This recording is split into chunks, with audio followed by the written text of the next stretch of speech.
Welcome back to episode 6 with the title Animating Various Parameters. My name is Arnold Faller, and today I'm going to show you a couple of animations which are basically keyframe animations, but we're going to animate some special parameters. Let's get into it. So I'm starting with a simple empty scene, and the first thing that I would like to cover is how to animate a material change.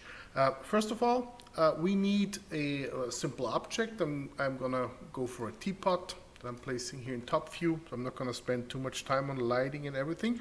So here's a simple teapot, and here's my material editor. And it doesn't matter what kind of material you use. It of course all depends on your render engine. If you're rendering in Scanline or in V-Ray or in Arnold, right here I only have Arnold available. So, and of course Scanline, and doesn't matter what kind of material you use, because the change from one material to another is not done with a material, but it is done with a it's done with a material. It's called a blend material. So let's get quickly two materials.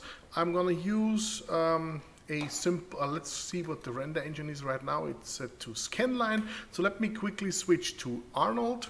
So I'm going to set my render engine to Arnold. Now I'm going to use an Arnold material, and the most standard here is the standard surface. And I'm going to create two standard surface materials with two different colors. So here's the first one. That will be a simple red surface. And I'm going to create another standard surface that is, double click, blue. So there it is. So now here are the two materials, and of course if I apply one material to the object, it will be applied, but if I apply the next one, the old one will be overwritten. So how can I animate the change from one material to the other? And therefore we use the materials, and here under general blend. But let me first give you a little tip when you want to render with Arnold. Here in the render setup is one important thing that you want to turn on when you use the Arnold renderer, and that is here under Systems, you want to click at the Legacy 3ds Max support, map support.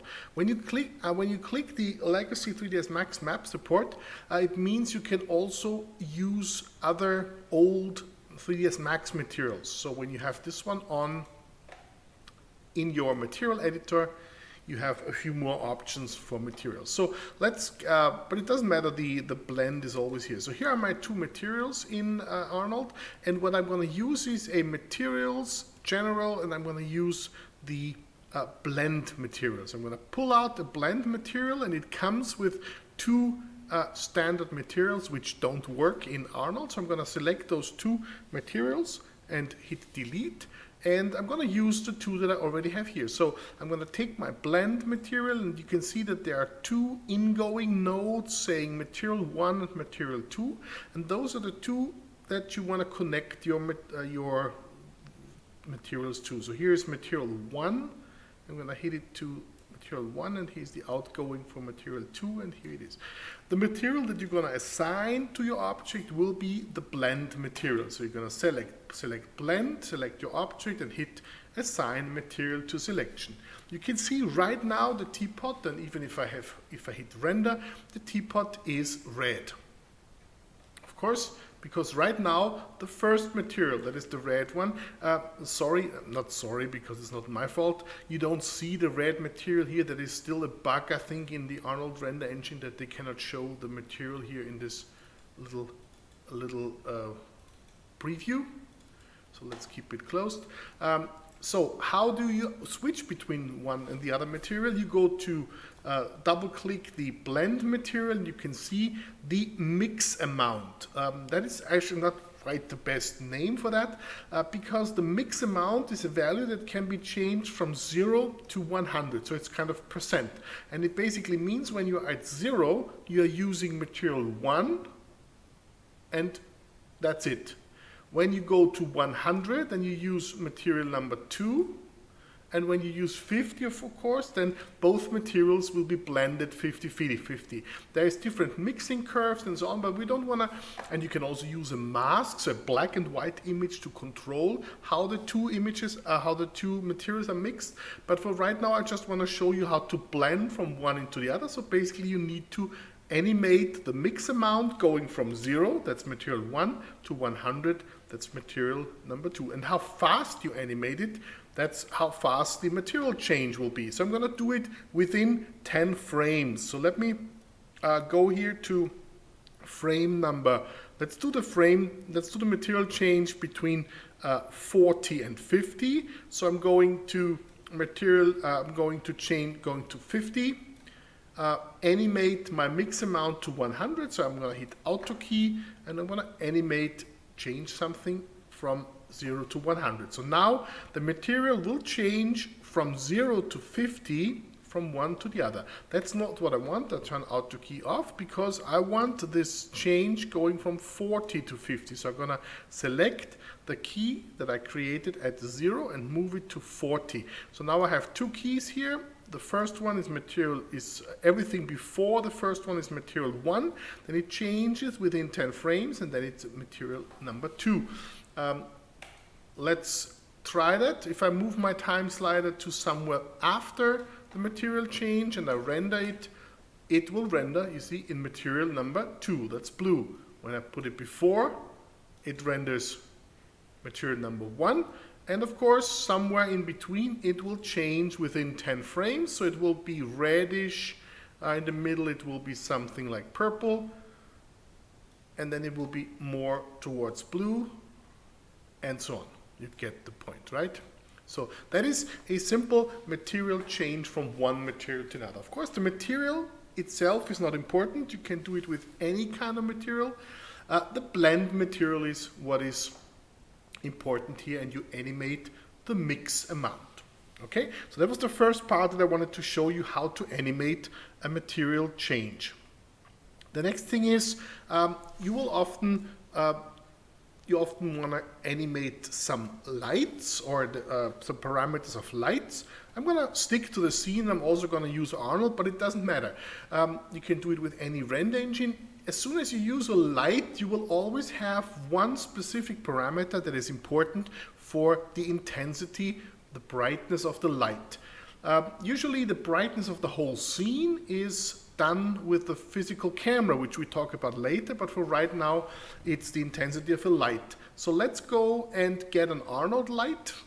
But as I said, you can do it with any light. So here's the light. I'm going to switch the light from to Arnold, and here's the Arnold light. There's only one type, and the light type will be switched within the light. So I'm going to click anywhere here into the scene.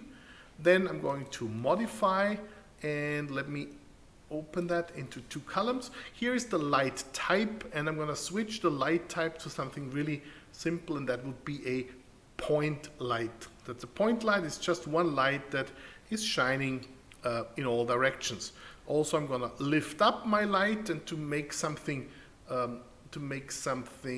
visible, I am going to draw a plane. Oops, that was a box. Sorry, I wanted a plane underneath my whole scene. So you can see the light is somewhere here. As soon as I render now, I don't have a physical camera right now, but still, here is my light. So the light itself right now is not visible. So in Arnold, when you select it, select the light and go to modify. Here's a button somewhere if the light shape is visible. What you see here is the reflection in the material, because the plane that I added has no material. So by default, it's shiny, it's reflective. So is the standard surface in Arnold. So you can see a little highlight there.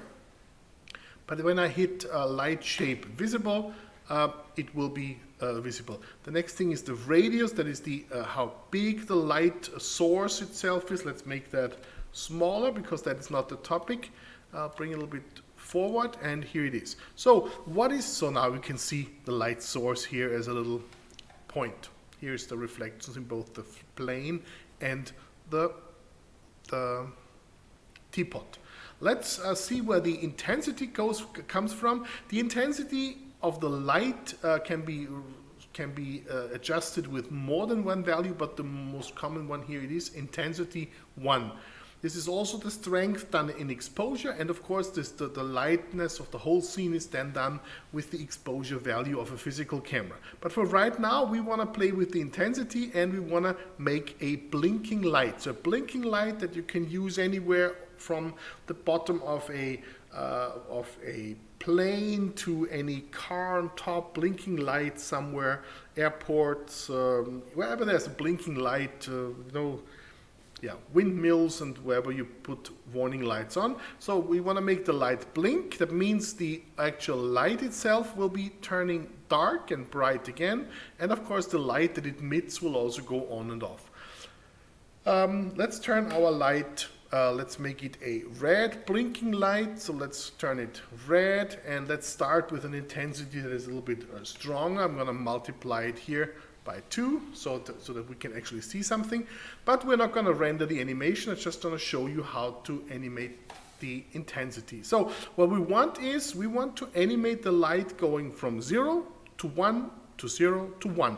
Depending how fast that happens, in how many frames between, there will be a soft change, like up and down, or if it's a very quick change just within 1 or 2 frames, then it's a very fast change. You can animate that by hand, but the best way is don't do it by hand, but use an automatic animation. So the intensity value here it is 1, and we're gonna animate it with a curve. That's why I'm going to, if you're not sure that you can find the value, you can start animating it by hand. So let's say at frame 10, I'm going to turn my light off. So that means Auto key on. I'm here at frame 10, and I'm going to set my intensity to 0.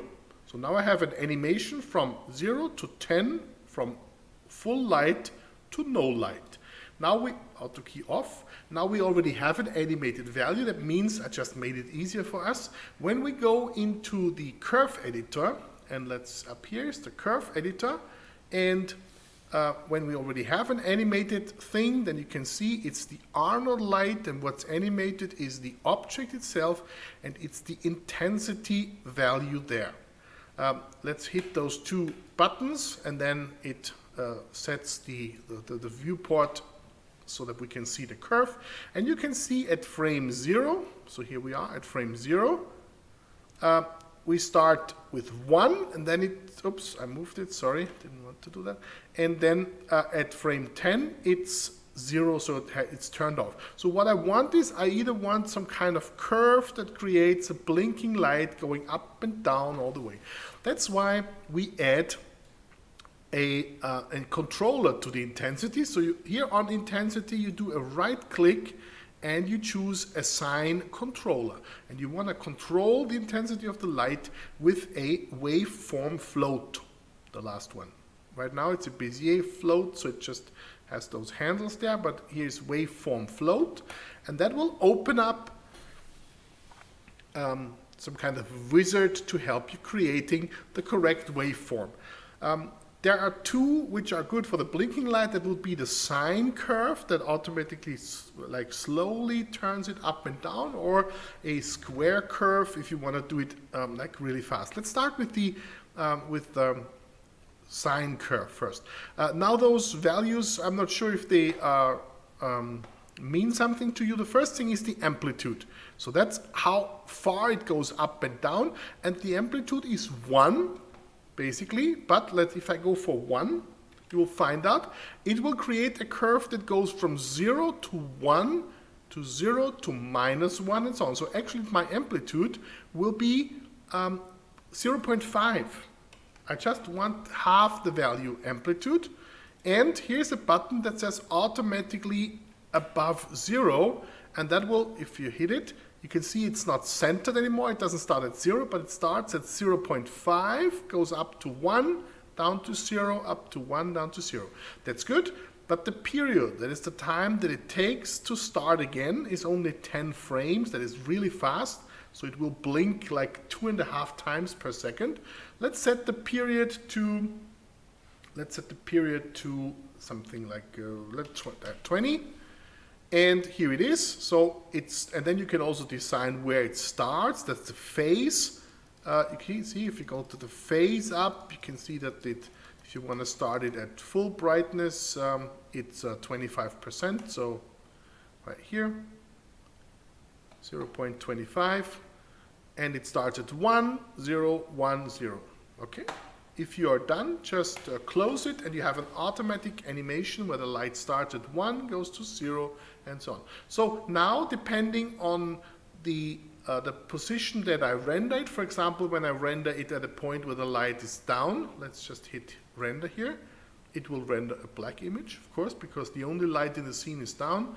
And now when I move my time to somewhere where it's 1, yeah, it rendered the light on. So it will blink.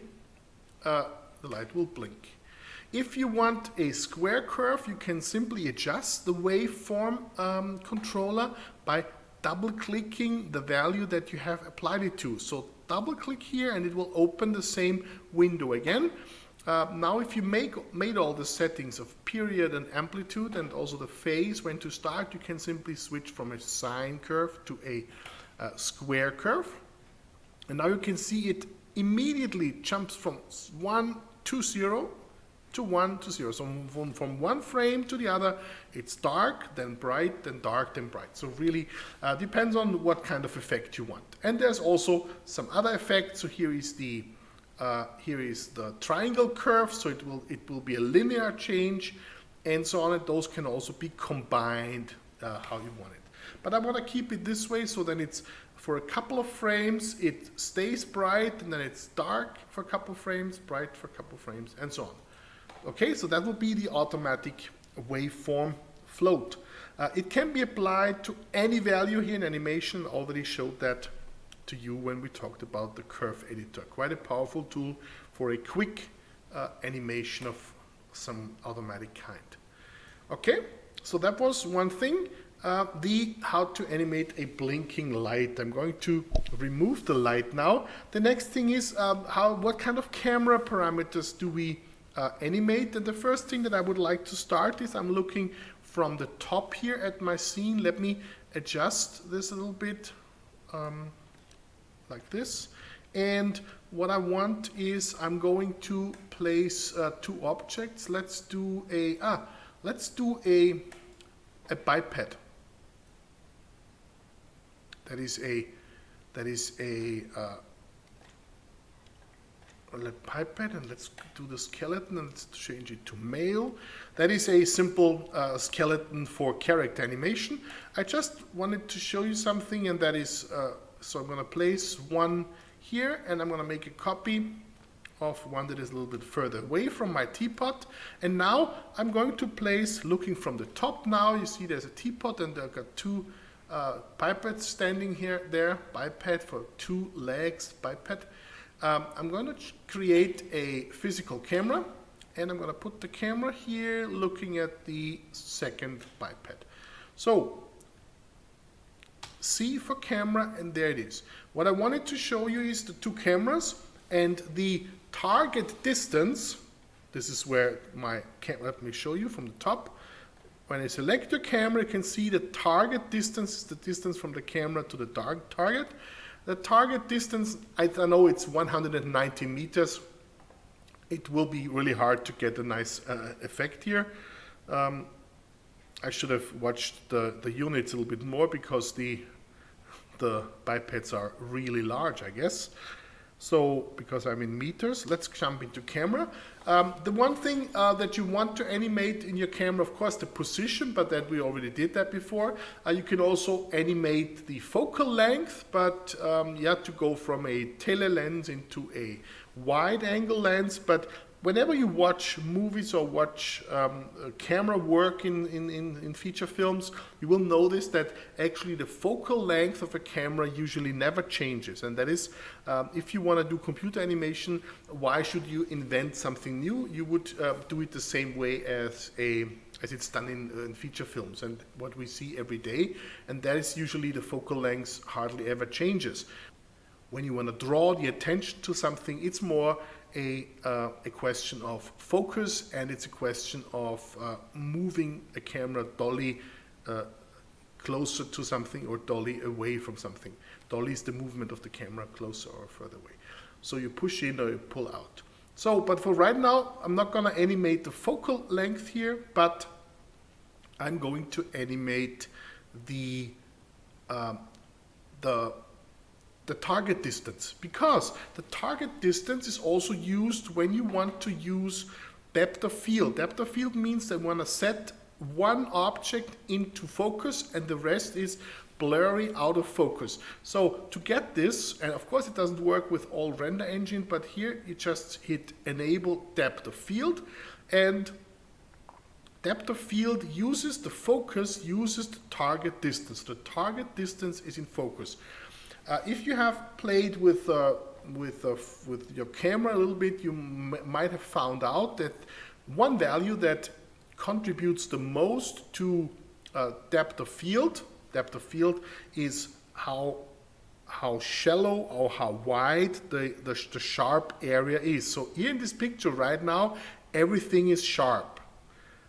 Enable depth of field, I have turned it on, but did not turn anything blurry. The reason is because my aperture is really a large value. A large aperture number here means actually a very small opening in the camera.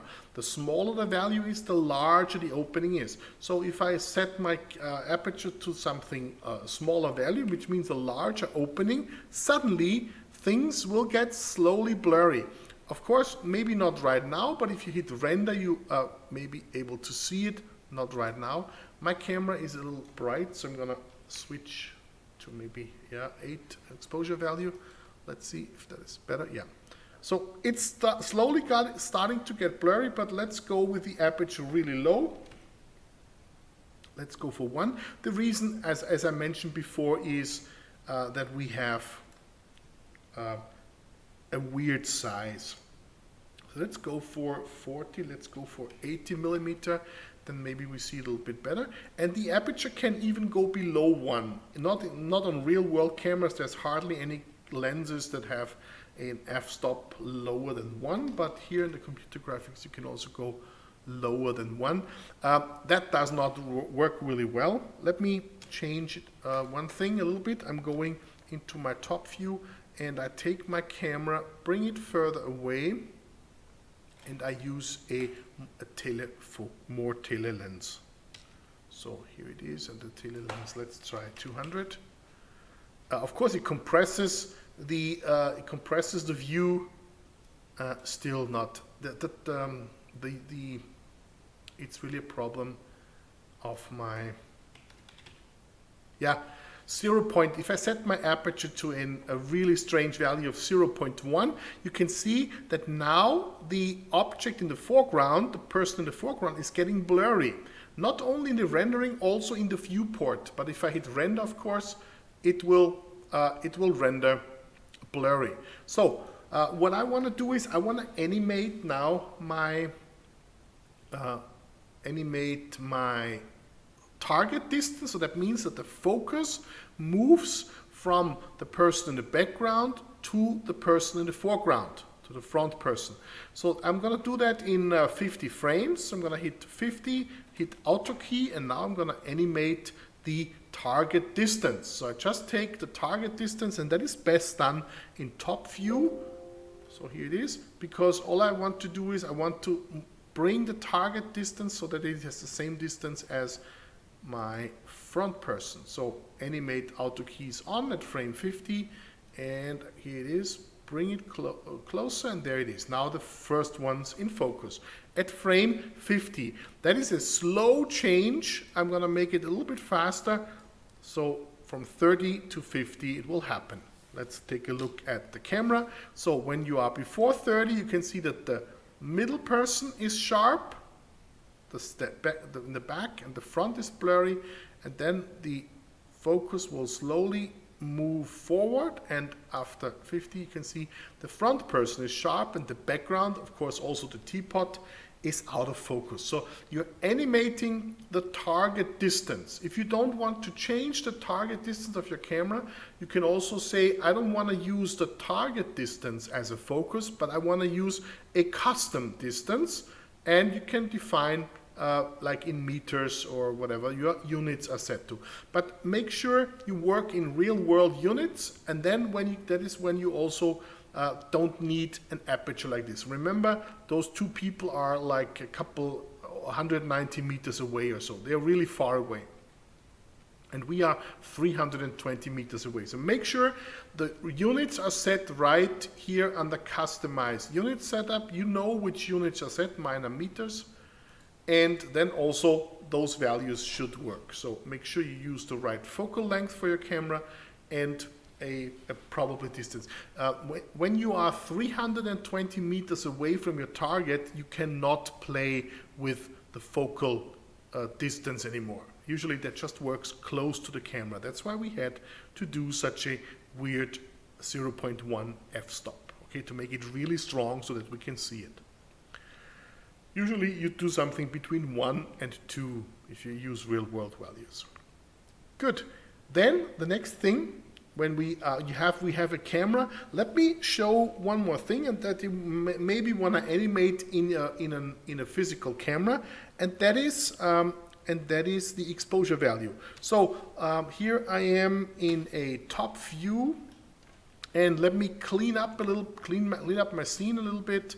Let's throw away. No, let's start all over. File, reset. Let's start all over.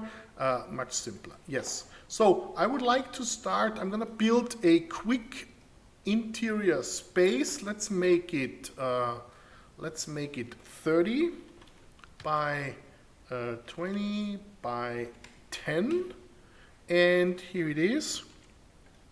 Let's turn on the edges, and also want two height segments, 20, that is 5 meters, 20 is divided into 4, then it's also 5 meters, and here we have 6, it's also 5 meters. So now we have 5 by 5 meter parts, and now I'm going to hit right-click, convert to editable mesh. I could also use an edit mesh modifier, but I usually prefer the convert to edit mesh or poly. Now I'm gonna delete one part here and one part here on the other side. And also on top, I'm gonna select those two and hit delete, and maybe this two and hit delete. That is a simple interior, let's say an exhibition space, 20 by 30 meters. I'm going to do it real quick. Now it's only a face, and you know when you render it, then usually it has no interior side, because we see all back sides of the geometry, back faces. So a simple workaround is to use a shell modifier, which gives it a certain thickness. I'm using a shell modifier, and I'm going to use an inner amount of 0.1, and I have a wall of 10 centimeters, outer amount of 0. I also prefer to straighten the corners, so inner amount 0.1, and now I have walls that are 10 centimeters thick. It's not perfect here, but it's nice to walk inside and see the geometry. So here's my exhibition space. Let's put a plane around it so that we have some kind of ground plane. And also, what else? Let's do a quick lighting. I'm gonna use an HDR. An HDR image, an HDRI. So I'm going into rendering environment. I'm gonna click here on none. I'm gonna use a bitmap, and I think I downloaded one before. Yes, here it is. A simple HDR. So when you use the Arnold renderer, all you need to do is for an exterior lighting to place an HDR into the environment. And of course switch to Arnold renderer. And also in Arnold renderer we need a physical camera. And I'm going to place it outside here. So there it is. Physical camera, let's do a 20 millimeter lens, and it's an exterior daylight scenes. We probably need an exposure value of 10, but we'll check it out as soon as we jump into the camera view. Here it is. Here's my camera view. Let's quickly render it. And There it is. So I got a ground plane, no materials on it. Actually, I'm quite happy with the colors. Maybe the ground plane, let's make it white. I'm not going to use a white, I'm using a gray here. And I'm going to keep this one with my random red color. So there it is. So when I render an exterior scene, let me do one more thing. And I plan to do this a little bit later, but for a quick, to bring some life into my scene, I'm going to use the populate tool. And the populate tool I'm going to show you in more detail, but the populate tool, if you have it and you have never used it, you have to actually download something, and it opens up the modeling ribbon, which is usually up here. And the populate tool helps you to create you know what, I'm going to just do it like this. Yes. Create a couple people in your scene. So let's hit, sorry. Stop. Can I escape? Yes. I made 100 frames, just need, sorry, escape doesn't work. Doesn't matter. I just created more animation than I actually need. I made 300 frames. Let's do it one more time. 100 frames. Simulate. That should go faster. Yes. So here is my camera scene, and I just placed a couple people there, and now the scene doesn't look so empty. That's a quick tool. As I said, when you use it for the first time, you have to download about 900 megabytes of content. That's basically the geometry and the materials and the tool itself. So that the populate tool I'm going to show you in another video. So here it is. What I want to do is I want to now fly with my camera above the heads of the people, fly through the exhibition space, and on the other and exit it on the other side. I'm going to do a really quick animation. I could use a path and make the thing move on the path, but I just do it by hand. So here I'm just using it 100 frames. See, here's my 300 frames again from before. It switched my active time segment to 300. So let's bring this to 100. That's all I need. Now, let's see, from 0 to 25, output key. I'm gonna move my camera to here, then to 50 here, 75 here, and 100 through the exit and the people. Okay, so it is a quick camera movement, nothing fancy. So here, that's what it looks like in the viewport. I'm going into a shaded viewport. The picture in the background, of course, is maybe not the best. You can see the fields there. So maybe a little bit down. I can change that because the animation will be moved as a whole. Change the camera, and now this is what the camera does. So it moves forward here into the space, then it goes sideways in the exhibition space. You can see the holes on the roof. Oh, and those people are standing up to their ankles in the concrete in the exhibition space. I'm gonna move it minus 0.09 maybe, or even, yeah, that's good. Now they should be fine. Good. So if I render the scene from the outside, like from here, the lighting is kind of okay. Let's do a more cinema-like aspect ratio. Here is my common. Let's go for a 1000 by 500 aspect ratio. I'm not going to render it all the time. I'm going to right click and I'm going to use the viewport. Oh, not the viewport clipping, but the show save frames. So here's my aspect ratio, and when I hit render, the exterior view, the lighting is kind of okay, but you will notice as soon as I walk in, let's finish the rendering. As soon as I walk in, it is kind of dark. So because it is more or less an interior rendering and I only get light through those two holes in the roof. Let's go a little bit further. Here I am, interior.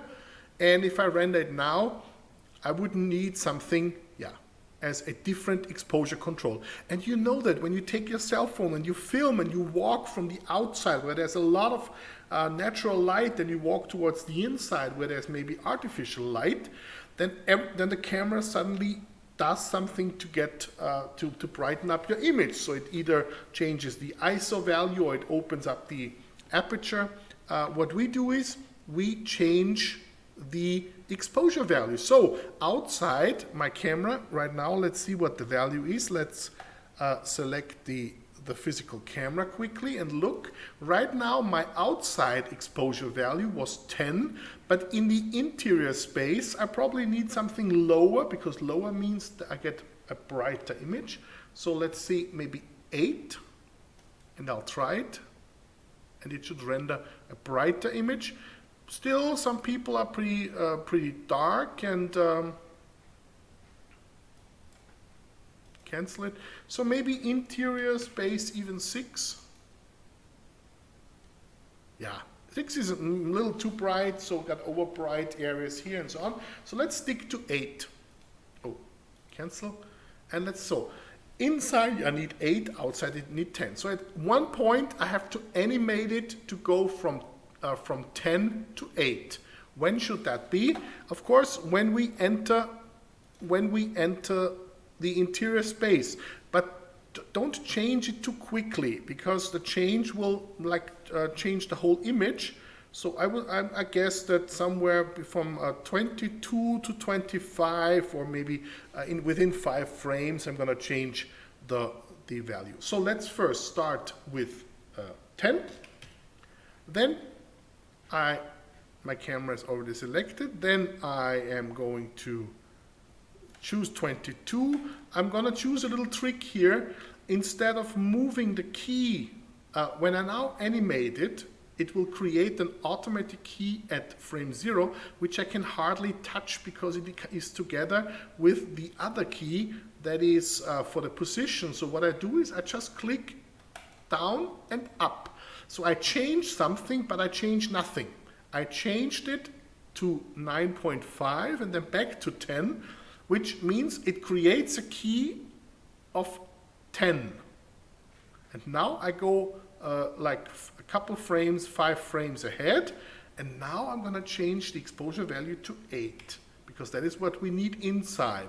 And then I continue, so I need 8, 8, 8, maybe till here. I do the same thing. I'm still auto key on. I change something and change it back to what it was before. That creates another key for 8, and now I go like a couple frames forward, and I'm gonna switch that back to 10. So within those couple frames, it changes from 10 to 8, then it stays 8, and here it changes from 8 to 10 again. Okay, a simple keyframe animation as we did in the beginning, but now it helps us for the outside. Let me turn auto key off. That on the outside, it renders with exposure value 10. Of course, the time it is pretty complicated. It's not complicated. You have to find the right position when you change it, and you know that also your camera doesn't do a good job with that. And when you go inside, you render everything with exposure value 8. That means everything is a little bit brighter. That is, now we have 8.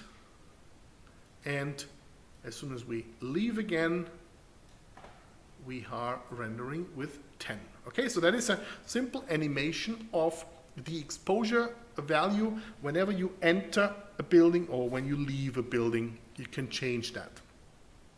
Okay? So that was a quick animating camera parameters from when you walk indoors or when you walk outdoors. There's 2 more things that I would like to show you in terms of animation. Let me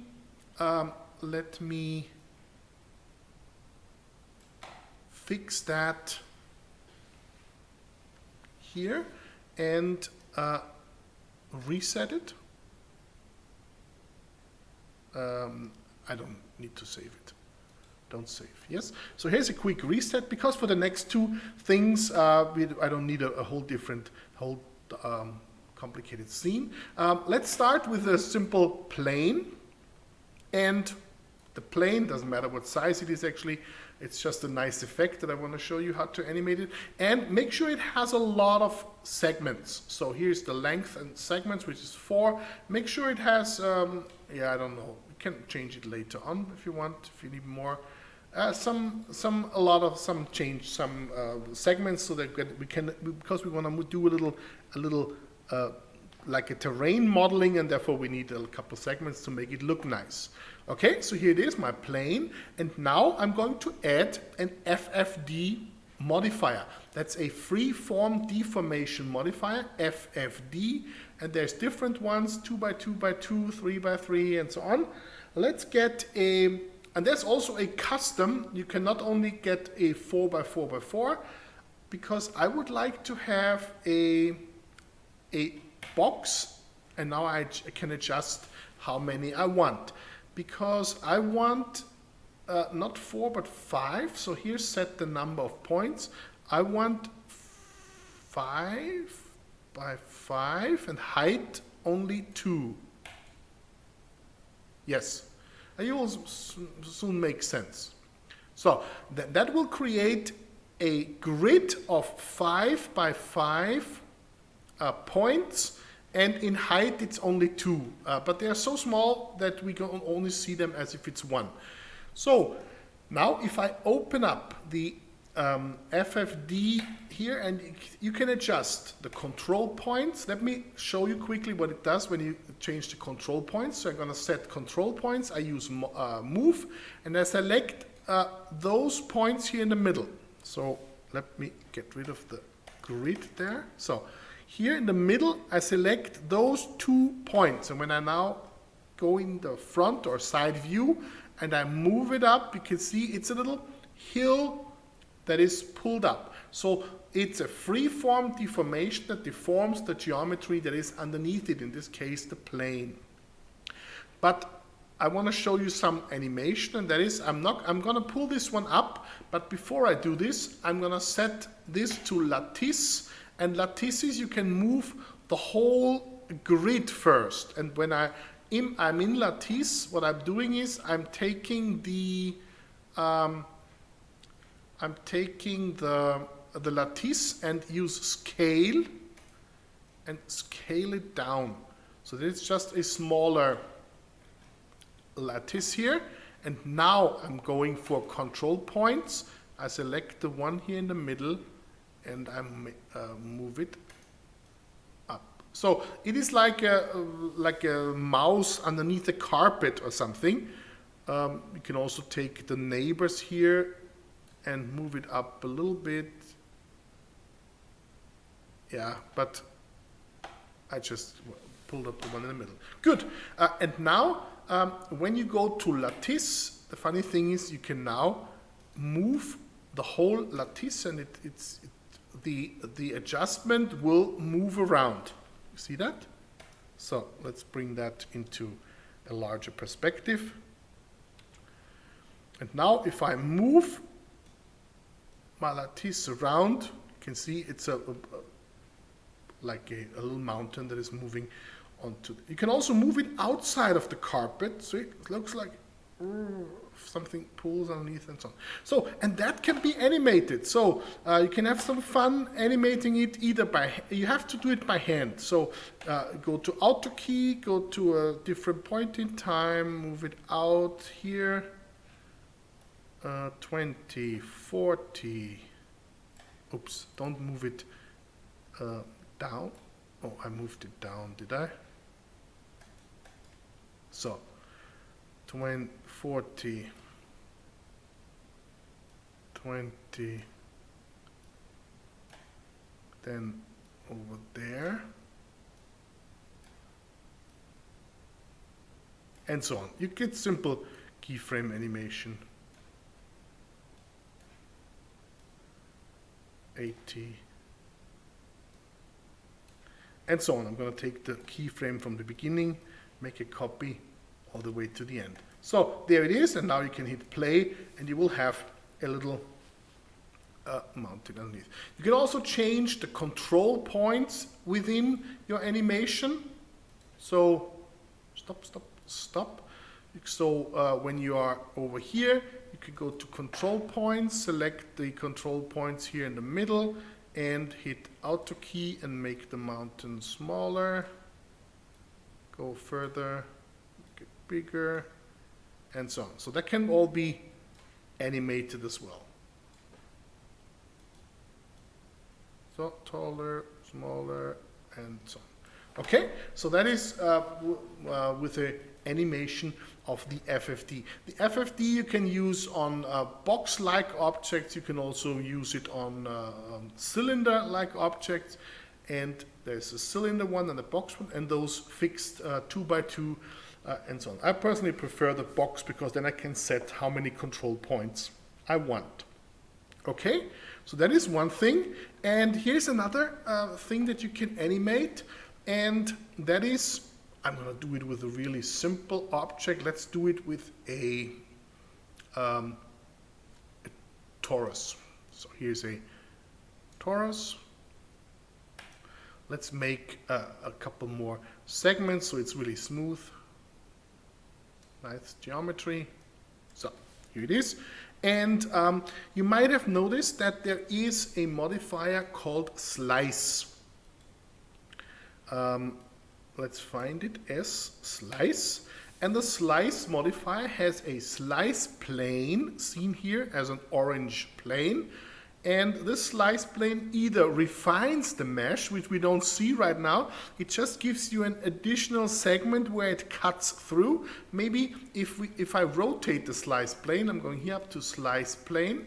And when I select the slice plane and, for example, rotate it, then it's rotating diagonal. Then you can see it. Here it is. Here's an additional mesh segment here, and this slice plane can not only refine the mesh, but it can also split the mesh. So it splits it in two parts, which can be selected with element, or, which is more important, remove top and remove bottom. So when I use remove top, for example, then of course the slice plane, let me rotate it back, or maybe like this, it removes whatever is on top of it and on the bottom, but I think it looks better with remove top. Okay, so that is the slice plane, and this slice plane position, also rotation and scale, but scale doesn't make a lot of sense, can be animated. So when I move my slice plane, I can animate it through my object, even to the point where it disappears. So let's do that quickly. Slice plane is selected, so I'm moving my slice plane. Here is Auto key. Let's do it from 0 to 50. I move it from here to all the way through the. So here it is.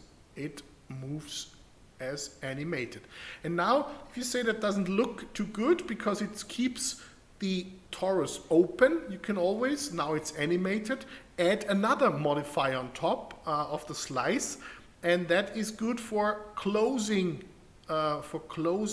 open holes like this, and it's called cap holes. And the cap holes modifier just closes it up. So not only will be cut away, but it will be closed also as it moves through. Okay, so here's some nice geometry that you can create with slicing, and it's all animated. So when you hit play, it might not run in real time because it does quite fast. Let's make it slower in 100 frames. So there it is, moving of the slice plane, and the whole object is gone. So that is something that works with object, of course, with standard objects, as a torus works quite well. It doesn't work well with a whole complex object. The slicing does work, also the remove top and so on, but the cap holes probably won't. So you cannot take a whole building and move a slice plane through and expect it to close the appropriate holes. That doesn't work. But there's also different plugins that help you for animations like this. But for simple objects like this, you can always use the slice modifier and even close it with the cap holes, or don't close it, then it's the same thing with the open slicing. Okay, that was a couple of selected topics that we solved with keyframe animation. So material changes, we animated the light to blink with the waveform controller. We adjusted camera parameters for moving the sharpness or the focal point, and walking with the camera indoor and outdoor. And the FFD modifier that kind of gave us the carpet with the mouse underneath and the slicing of an object. Okay, thanks for your attention, and hope to see you in the next one. Bye.